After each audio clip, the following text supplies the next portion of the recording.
All right, take a third one, and that's Richard Carrier, the atheist, and he psychoanalyzes Paul. Why is that supposed to be a refutation of the resurrection? What does Carrier say? Yeah, Carrier says that Paul, and he goes in this big psychoanalysis thing. And by the way, I know Richard Carrier. I like him.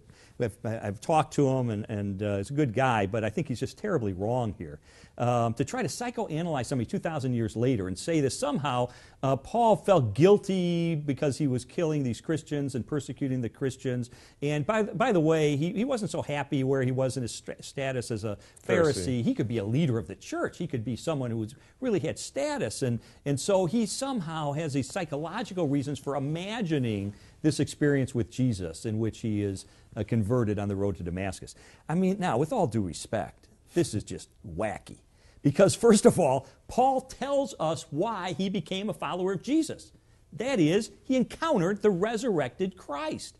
And by the way, it wasn't just something in his mind. The people with him saw the light. They heard the speaking. They didn't understand it, but it wasn't just a subjective experience. It was an objective thing that happened to him that others knew something was happening. So this wasn't something just in his head.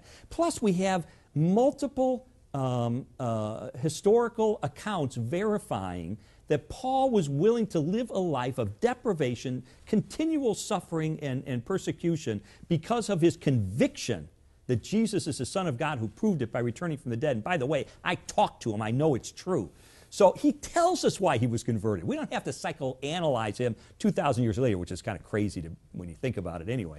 So I think that it's just a grasping at straws. It does not account for the evidence. Plus, if it were true, what about the empty tomb?